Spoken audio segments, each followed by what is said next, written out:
A box has length, height, and width. 3 dimensions. But what about the 4th dimension? A journey of fate. A fate of knowing of an outcome before it even begins. Tonight's episode: The Oblong Box.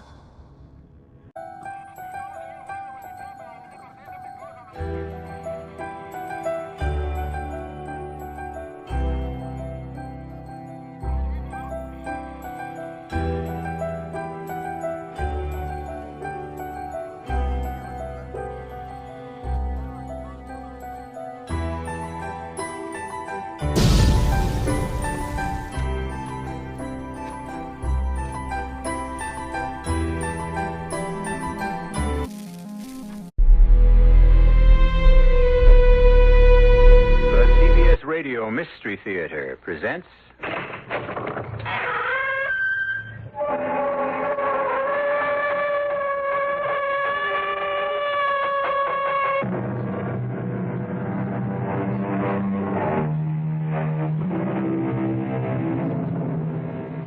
Come in.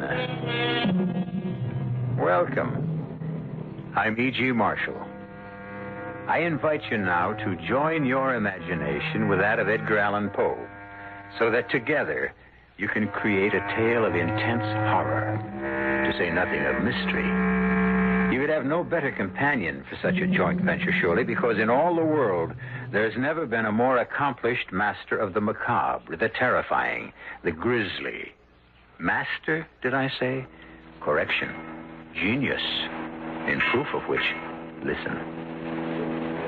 Come, Elvira. Let's go to our cabin and get a good night's rest for a change. I'm tired of walking this deck in the fog. Chilled to the bone. I don't want to go to our cabin, but... well, there's no place else, I suppose.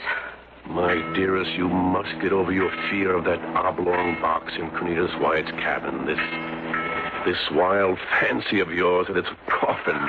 Well, whether it is or not, I don't like our cabin being directly across from Wyatt's, and I... What is it? There, at the rail. Wyatt and a woman. And the woman is not his bride, Rachel. No, I can see that. But who is she then? Unless I'm mistaken, Will. Unless I'm very mistaken, she's the woman in the oblong box.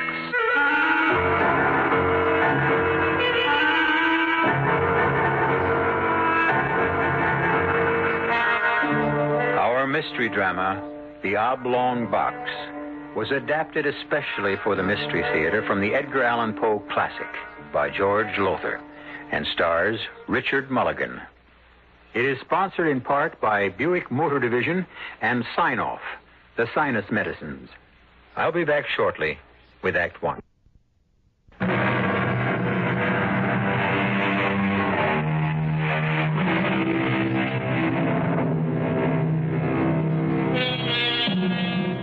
I've brought you in the course of our association many a strange and terror-ridden tale, but believe me, none that can surpass that which you're about to hear. It begins aboard the sailing ship Independence in the harbor of Charleston, South Carolina, in June of 1897. William Hopkins, an attorney of some importance, and his wife, Elvira, are standing by the ship's rail near the gangplank, watching the arrival of passengers with more than ordinary interest. Will, it's close on departure time. Are you sure Cornelius Wyatt and his bride will be aboard? Oh, it said so in the Charleston Herald yesterday, and I checked the passenger list, which plainly states Mr. and Mrs. Cornelius Wyatt, cabin C and D. The cabin's directly across from ours. But why two? One for Cornelius and his wife, and the other for, well, very likely they'll have a servant with them. Oh, Cornelius has gone far since our college days together 20 years ago. He's a world-famous artist now. Do you think he'll remember you? Oh, my dear Elvira, we were the closest of friends. I must admit, of course, that we didn't keep the friendship up through the years, but... oh, yes, he'll remember me and well. And there, by heaven, there he comes. Where? Where? The carriage that just came onto the dock. The man in it is Wyatt, and the woman at his side must be his lovely new bride, Rachel. But what in the world is in that wagon behind them? Will, it's a coffin. No, Elvira, no. That oblong box doesn't contain a corpse. It contains a priceless painting, a copy of Leonardo da Vinci's Last Supper, done by his student Rubini. It's priceless. How do you know all this? The newspapers. There were several stories about Wyatt buying the painting and having a carefully boxed for the voyage to New York. Well, it certainly looks for all the world like a coffin to me. You must remember, dearest, the painting is 6 feet long and 2 feet wide and requires a box of that size. Wyatt and his bride are coming up the gangplank. I can't wait to see his face when he discovers his old friend Will Hopkins. All right, mind handle that box with care, will you? You hear me? With care. I'm anxious to see the face of his bride. That's a pretty heavy veil she's wearing. She's beautiful, absolutely ravishing. Why, Will, you've met her. You know her. No, but I know Cornelius Wyatt. He could never stand an ugly woman, not even a plain one. Oh, no, nothing but the most beautiful of the female sex for good old Wyatt. You fools, careful, I said. Incompetent idiots. I'll speak to Captain Hardy about this. And you, sir, where can I find Captain Hardy? I'm afraid I don't know, Cornelius. Cornelius? You address me with a familiarity, sir, that I don't... hold a moment. You're... Will Hopkins. Your old college friend, Will Hopkins. Oh, yes, so you are. Well, you certainly don't seem very happy to see me again after all these years. No, most happy. Great pleasure, but I'm a bit upset at the moment. Good Lord, sir, what are you brainless sailors doing with that box? Damn it! I said keep it on an even keel and right side up. Oh, come now, Wyatt. There's no damage done, and certainly a few bumps won't harm the painting if you practice securely, that is. The painting? The copy of Da Vinci's Last Supper you bought your bride as a wedding gift. It is what's in the box, isn't it? It's certainly not a corpse, Wyatt. No, of course not. And speaking of your bride, aren't you going to introduce me? Oh, good heavens, I forgot my manners. My wife, Elvira. Dear, this is my old friend, Cornelius Wyatt. How do you do? How do you do? My wife, Rachel. Oh, how do you do? Now, you'll excuse us, I'm sure. We've got to go at once to our cabin. You mean your cabins, don't you, Mr. Wyatt? You have engaged two. We'd expected you to have a servant, Lord. No servants. Luggage. Our luggage will go into the second cabin. But you don't have enough luggage for... Oh, the oblong box, of course. You'll need the extra cabin for that. Come along, Rachel. No, but wait now, Wyatt. Wait a moment. Surely we're going to have the pleasure of seeing your bride. I mean, won't she raise her veil so we can look at this beauty you've married? Why, yes, I dare say. Rachel, my dear, will your veil... Not the beauty you expected, Hopkins? Well, no, that is... Yes, most attractive. You are indeed most attractive, Mrs. Wyatt. Or Rachel, if I may. Oh, of course you may. And now you must excuse us. You men with the box, follow me, will you? And please be careful. Take care of it, will you? Take care! Take care of that! Well, it's right. She's ugly. Certainly not beautiful. Will? Yes?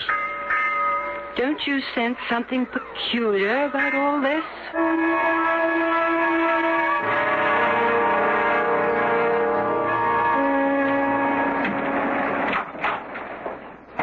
Will?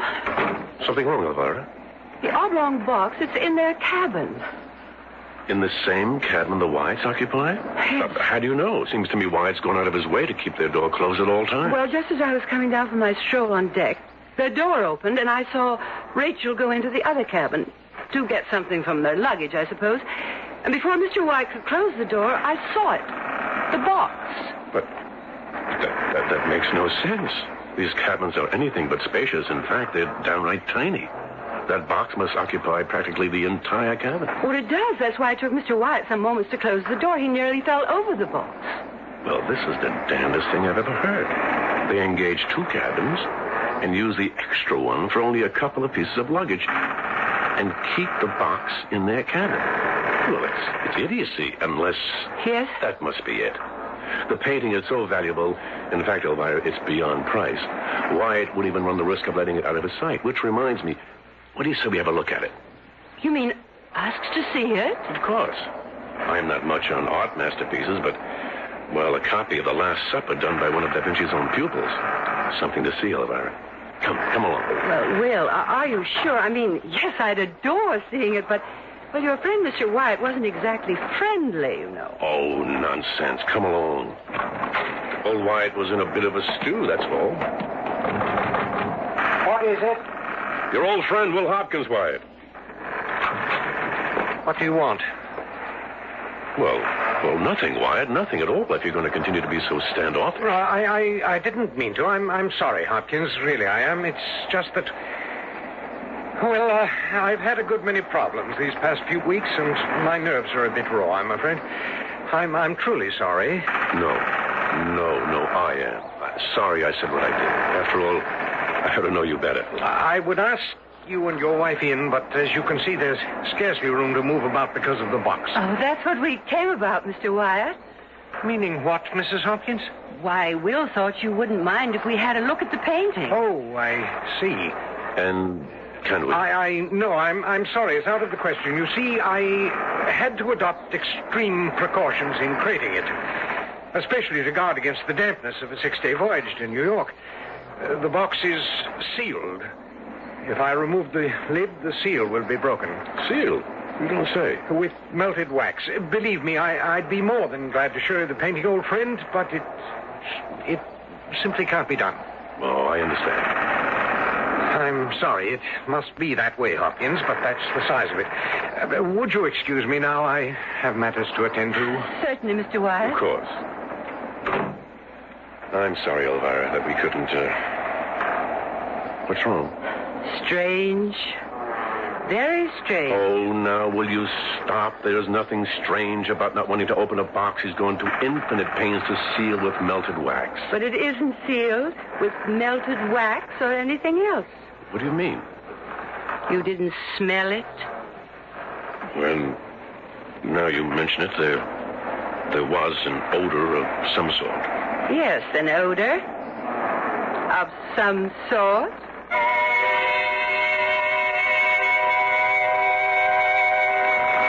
Come to bed, Will. It's 11 o'clock. Don't know, Elvira. Thought I might take a stroll on deck before turning in. Oh, no. Do you think that's wise? There's a gale blowing. Elvira, when it comes to exaggeration, no one can match you. I'd hardly call that a gale out there. A stiff wind, perhaps, but not a gale. When it comes to splitting hairs, what's the difference between a gale and a stiff wind? I wouldn't know. Did you hear anything more about that leak in the hold? Oh, yes. I talked to Captain Hardy. No problem. They caulked it without much trouble. Strange, though, that... All right, I'm sorry. But it is strange that this ship was in dry dock for 3 weeks being recaulked before we sailed. Oh, it's the kind of world we live in, Elvira. Nobody cares about doing a good workmanlike job anymore. I'm going on deck for around 10, 15 minutes. Oh, do be careful, Will. Don't get blown overboard by that stiff wind. Oh, don't worry. What? Will? But what is it? Well, this is the damnedest thing. The damnedest thing. What? Wait a minute, wait. Well, I'll be... Will Hopkins, if you don't tell me what you... Rachel Wyatt. She just came out of their cabin, looked up and down the passage to be sure she wasn't seen, and then, Elvira, she went into the cabin where they keep the luggage. Well, maybe she needs something out of it. Then why did she lock the door? Locked it? Locked it. And why did she look up and down the passage as if she were doing something secretive? Well, since I'm no longer permitted to say I think something is strange. Shh. Listen. What is that? It's coming from the Wyatt cabin, and it sounds to me as if Wyatt's prying off the lid of that oblong box. You're right. That's exactly what it sounds like. Exactly what it was. Then it couldn't have been sealed. I told you that. But why would he lie? Especially to an old friend. Well, Will, I may be given to exaggeration, but you are naive. Cornelius Wyatt no longer considers you an old friend or even a friend. He doesn't want anything to do with you. As for why he lied because he doesn't want you or me or anyone else to know what's in that box. What's really in that box. Shh, listen. What's that? What's he saying? He's crying as if his heart would break. Kill me. This is terrible. Poor Wyatt. He's in agony, Elvira. Yes, I can hear him. Poor man. Will, what is he crying over? It can't be the painting, even if it had been damaged when those sailors bumped the box. Elvira, it can't be that. It isn't. Isn't? I told you I've had this feeling all along. This sense of something. You know. And now I'm sure. It isn't a painting that's in that box, Will. It's a corpse. A corpse? And the question that I've been asking myself all along is, whose corpse?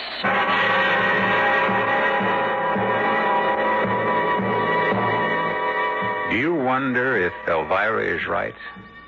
Surely it would seem so. For how else explain the... Hopkins will forgive my use of the word, I trust. Strange goings-on in the Wyatt cabin. As it happens, I know the answer, since I've read the Edgar Allan Poe story. If you haven't, you must wait till I return shortly with Act 2.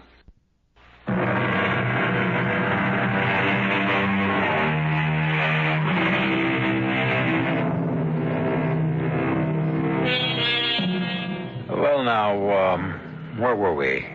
Oh, yes. The Hopkins, Elvira and Will are totally baffled and just a bit uneasy about the curious actions of Cornelius Wyatt and his bride, Rachel. As the sailing ship Independence makes its way from Charleston, South Carolina to New York, Will and Elvira burn with curiosity to know the contents of the coffin-like oblong box Wyatt brought aboard.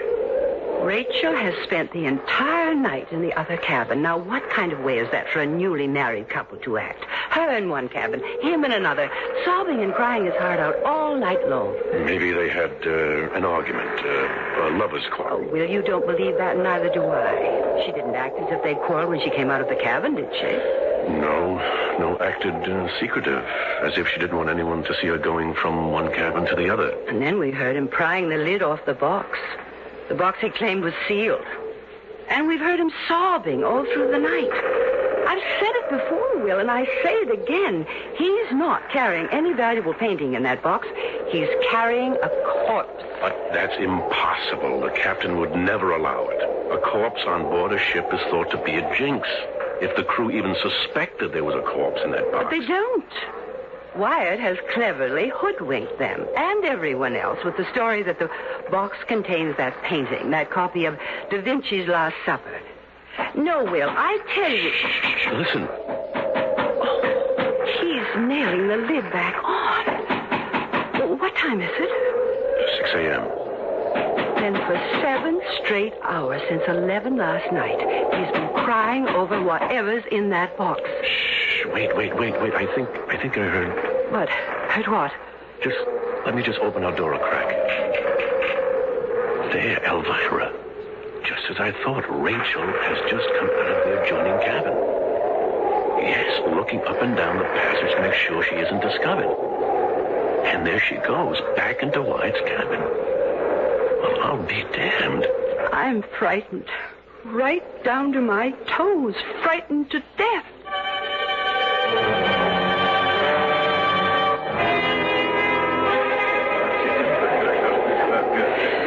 Will, how can you eat and so ravenously? Because I'm hungry. What did we come up to the dining saloon for if not to have a good breakfast? Well, I can't touch a thing. After the goings-on last night and now hearing that foremast split and we're, what do they call it, hove to? Only for a few hours, probably. Shouldn't take longer than that to repair it. Say, these eggs are tasty. You ought to try them. I don't know how you can eat. Because I'm not letting this oblong box business get me down the way you are. Oh, aren't you? You can see I'm not. And you know why? Because I've decided to take the bull by the horns and find out what is in that box before this day is out. That's why. And how exactly do you propose to do that? Don't know yet. Got to figure it out. In fact, I think I just have. What do you mean? Wyatt and his bride have just come into the saloon, see? Yes, and they've seen us. changed direction and headed for that table way over in the corner instead. Listen, I'm going down to their cabin while they're having breakfast, and I'm going to find out what's in the box. Oh, no, you can't do that, Will. What if they discover you? That's where you come in. You're going to see to it that they stay right here in the Dunny Saloon till I get back. Well, how can I possibly Just do... go over to their table and start a conversation and keep it going until I return. Will, I can't. You can. They're just ordering breakfast, all right? All right. All right, back in 20 minutes or so.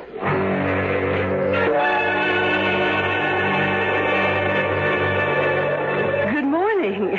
Morning. Oh, good morning, Mrs. Hopkins. Do you mind if I join you? Why, Well, Will's gone for a walk on deck, and I couldn't possibly face that gale out there. I suppose you heard about the foremast splitting during the night. Oh, did it? Well, no, we hadn't heard. Oh, it's nothing to worry about. Will says they'll have it repaired in a matter of hours. Mr. Wyatt, you're not leaving. Yes, excuse me. But you haven't even started your breakfast. I'm not hungry. Anything but hungry. But, Mr. Wyatt... Oh, dear.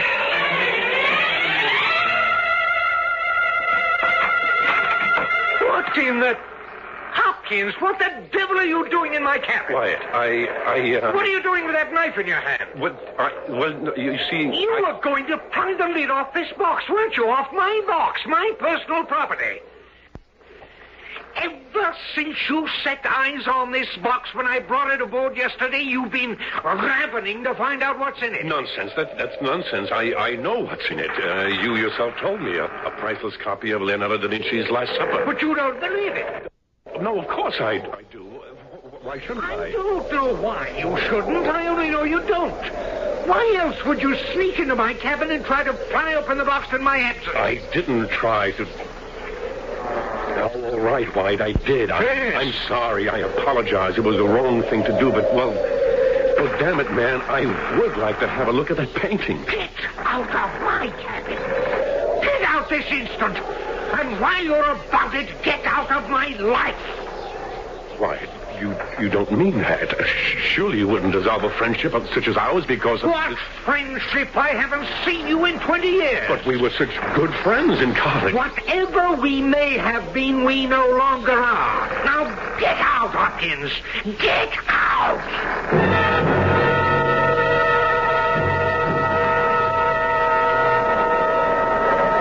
Mrs. Wyatt, how nice to find you here in the lounge. Oh, Mrs. Hopkins. Reading Godey's ladies' book, I see. Yes.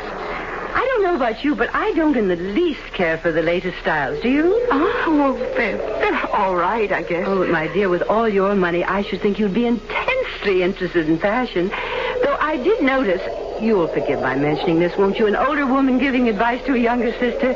I did notice that lovely, expensive dress of yours could fit a little better. Proper fitting is so important, don't you think? Oh, yes.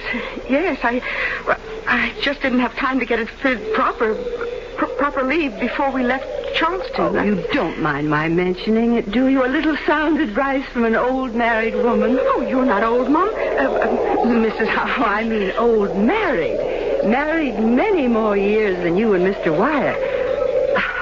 In fact, you're not married even a week, are you? Oh, a few days or so. Happy days, I'm sure. Oh, yes. And nice? Mr. Wyatt. Mrs. Hopkins? Your dear wife and I were just discussing... I would prefer, Mrs. Hopkins, that my wife and you discuss nothing, either now or at any other time. Why, Mr. Wyatt... I have already made plain to your husband, as I'm sure he will inform you, that I no longer consider him my friend and wish to have nothing whatever to do with him. And that, madam, applies to you as well. Come, Rachel. Yes, sir. I mean, Cornelius.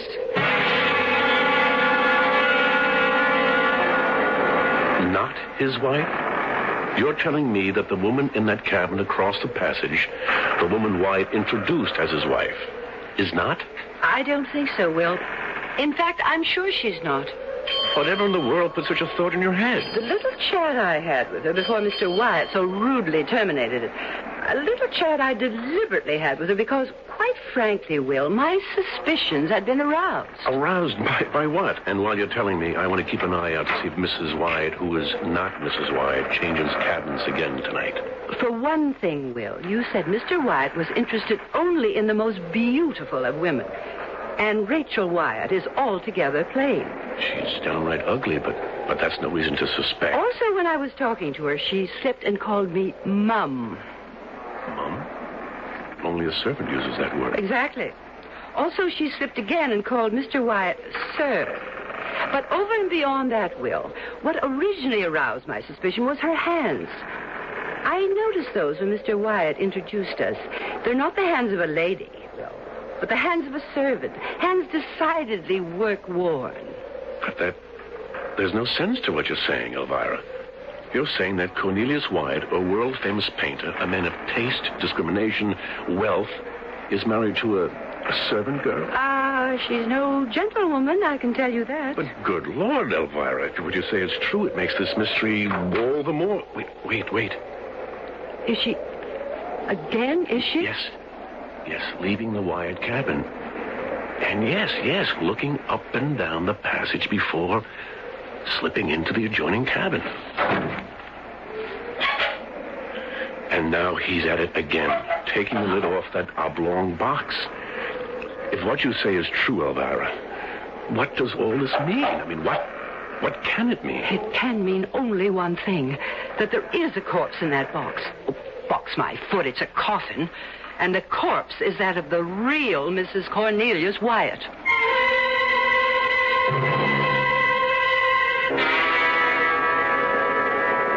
We'll come to bed. It's no affair of ours. Maybe not of yours, but it is of mine. If Wyatt's in some sort of trouble, if he needs help and for one reason or another is shy of asking for it, it devolves upon me as his friend to assist him in any way I can. After what he said to you and me... Oh, one must make allowances if the trouble he's in is so serious, so unbearable, so... Elvira, I'm going over there. To his cabin? Oh, Will, surely not. Yes. Well, it's 3 o'clock in the morning. I don't care what time it is. It's the least I can do, the very least. Now, Will, listen. I'm going over there, I tell you. All right.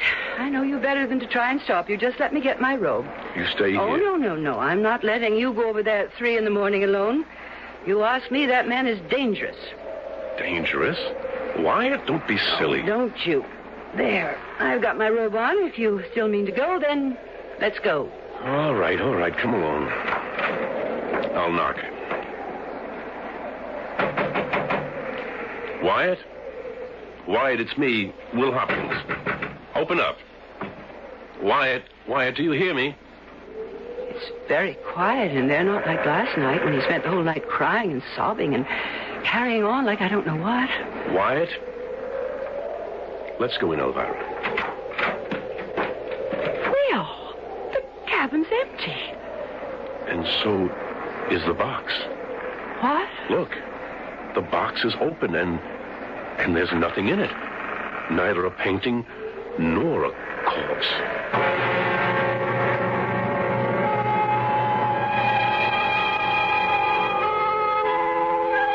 Well, now then, where does that put us? Nothing in the oblong box.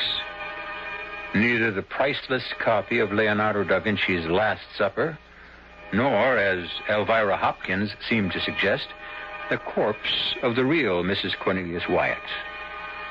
Baffling? Mystifying? I should say. And I'll have more to say when I return shortly with Act 3.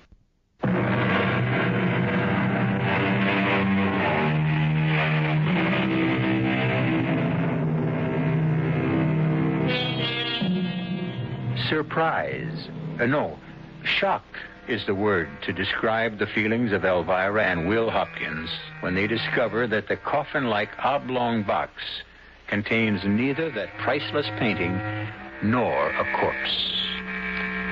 My bump of curiosity is as fully developed as anyone's, I'd say, and frankly, at that point, I'd have dropped the whole business, but not Elvira and Will Hopkins. Not only had their curiosity been sharpened to a keen edge, but, as Will said, Wyatt's in trouble, Elvira. Serious trouble. But there's nothing in the box, so why do you think he's in trouble? Because there was something in it, and whatever it was, he acted, well, damn strange. He said it contained a valuable copy of Da Vinci's Last Supper, and he couldn't open it because it had been sealed against the sea air with melted wax. But he's opened it each night since we left Charleston. And has sobbed his heart out all night long. Whatever he was sobbing over was in this oblong box, and it isn't here now. Where is it? And where's Wyatt at this hour of the morning? 3 a.m.? I tell you, he's in trouble. I feel it in my bones. Will, someone's coming. Rachel. Mrs. Wyatt from the other cabin. If she is Mrs. Wyatt, which I doubt. What are you doing here, Mr. Wyatt? My husband's cabin. The box. The box. What about the box, Mrs. Wyatt? Empty. Oh, God, I knew it. I knew it. You what? He's gone mad. I knew he would. In my soul, I knew it. Now he has. God, he has. Why do you think that? The box. The empty box. What about the empty box? I can't bear it anymore. I can't. Here. Now, Mrs. Wyatt, try to control yourself. He's mad. Gone mad. He's gone mad. I'm sorry, but you must pull yourself together if you want us to help you. Help me. You can't help me. You can't help him. It's too late. It's too late. His mind is broken. But why? Because of what? Oh, leave me alone. Please, leave me alone. Well, I think we'd better find Captain Hardy. I think we better find Wyatt. I'm going up on deck to see if I can locate him. I'm coming with you. Cold and windy up on deck. Maybe you better stay here. Right now, Will, I'm not staying alone anywhere.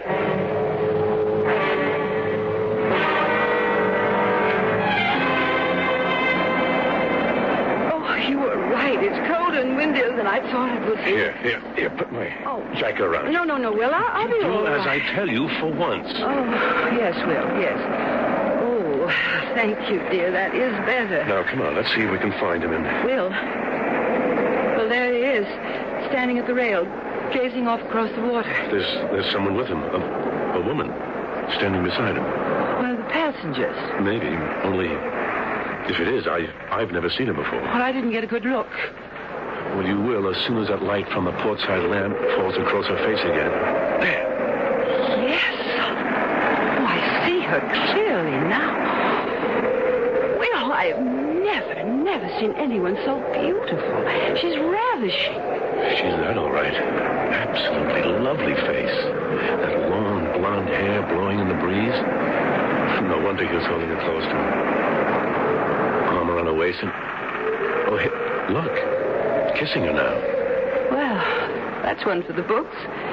If the woman he came aboard with, the woman he claims is his wife, if she is his wife, then what is he doing up here on deck with her? You got me. And she isn't one of the passengers, or if she is, this is the first time I've seen her. Then who the devil can she be? Oh, good Lord. Elvira? I think I'm going to faint. Take me below to our cabin. Yes, but what is it? A terrible thought, a horrible thought, horrible. What horrible thought? The thought that whoever she is, whatever she is, Will, she must have been in that box.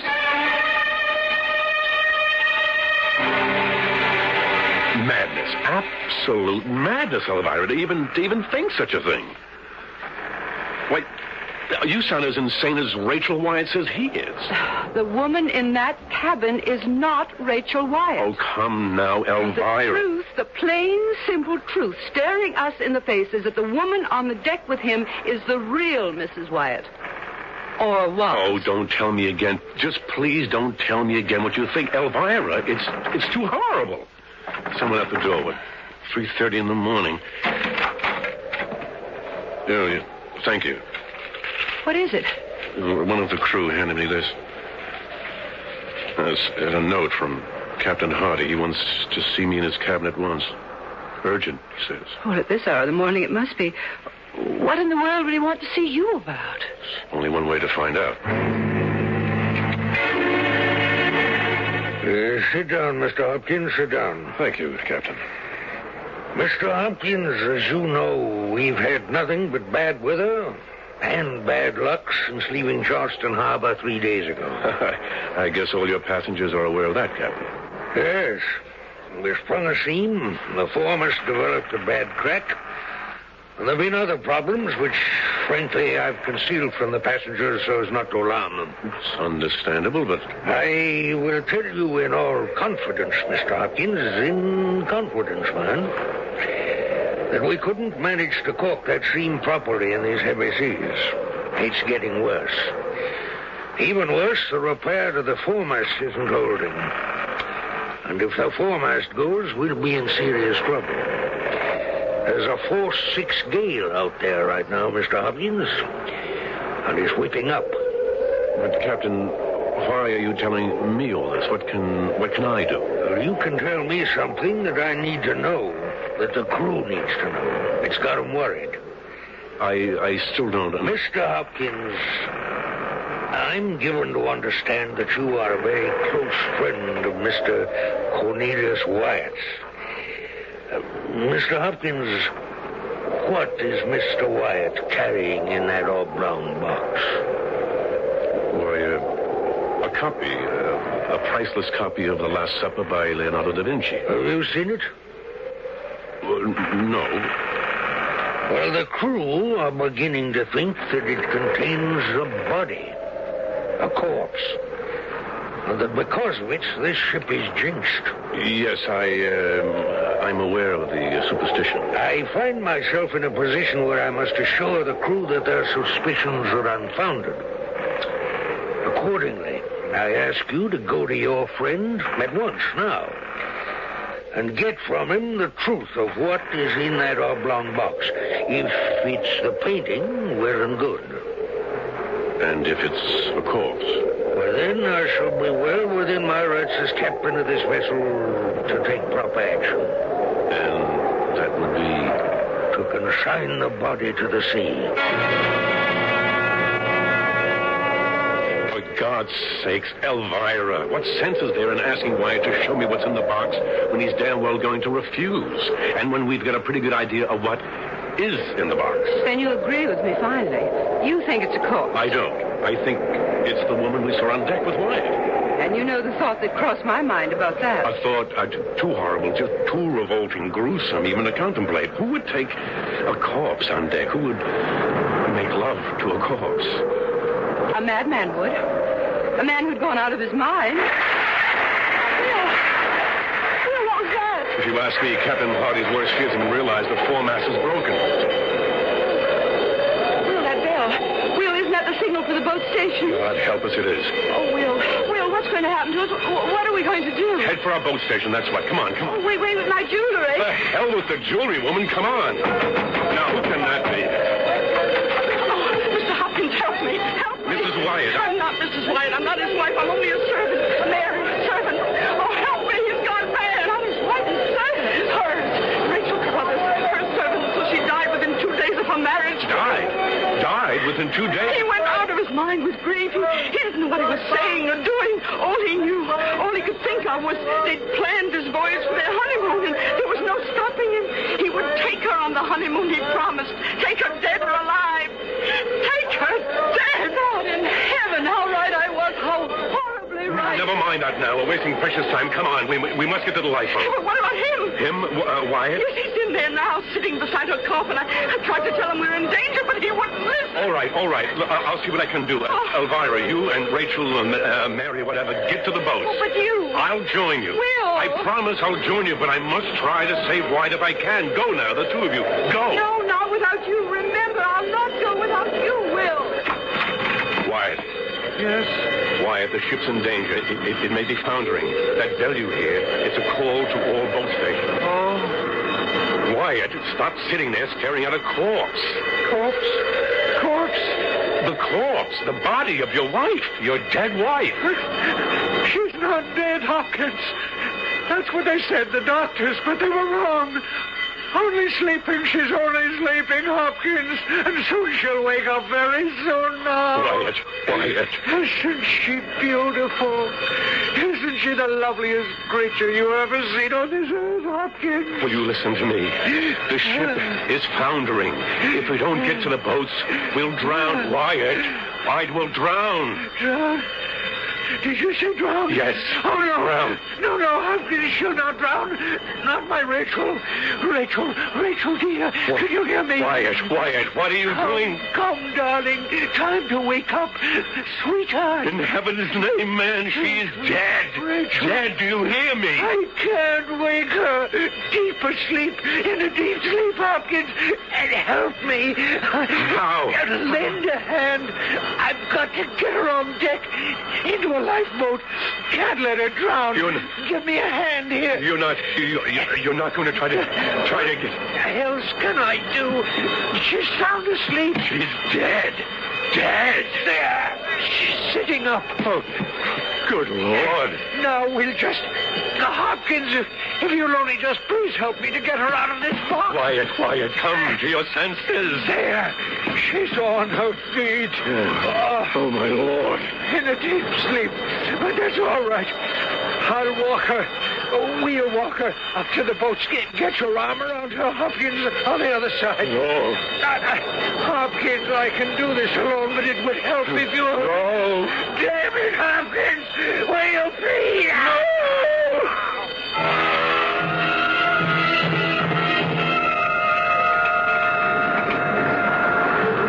There.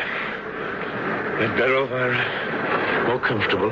I'll be all right, Will. A lifeboat isn't expected to be the most comfortable place in the world. Mary. Oh, thank you, sir. I'm all right. She's going down, I think. The ship getting lower in the water. Captain, is she? Yes. Foundering. Look! Oh, look! What is it, Mary? It's him! Mr. Wyatt, there on deck! You see? Oh, no. Oh, he's brought a corpse on deck. Look, he's propping it against the rail, his arm around it. Oh, he's kissing it. Will, how gruesome. Beautiful, though, in a way. Somehow beautiful. Beautiful? How can you say that? Because to him, she's still alive. And if there is a life after death, she must know that few men have ever loved a woman as he loves her. She's going now. My ship. Going. And they with her. Please, God, be with them. Please.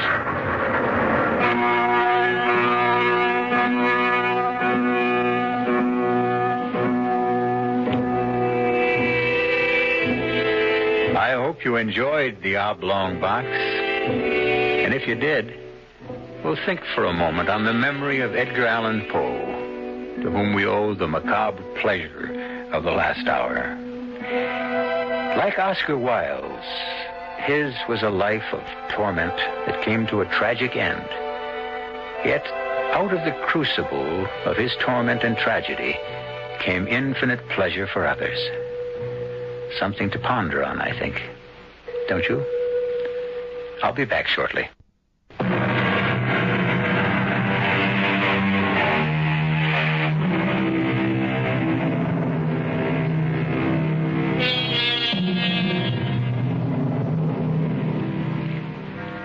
I heard recently that a little cottage on the Grand Concourse in the borough of the Bronx, New York City, is to be torn down. Why? Because it is constantly vandalized, and the city can no longer afford to keep it up. When I was very young, I went to visit it more than once, and stood in the tiny room where a beloved young wife died, and a grief-ridden husband drowned his grief in alcohol, but where he also wrote the story you heard tonight. I say no more. What more is there to say? Our cast included Richard Mulligan, Grace Matthews, Bryna Rayburn, and Kurt Benson. The entire production was under the direction of Hyman Brown. And now, a preview of our next tale. Go on. I don't know that I can. I've never understood what made these people what they were, but this I know. There are angels on this earth and there are devils, and you, madam, I say it to you, even in your dying moments, you are a devil. I don't blame you for looking at me like that. I spoke on impulse. I'm ashamed. Ashamed? You were the first man who has ever dared to... Berenice. Stay away. Stand back. Don't touch me. Only listen.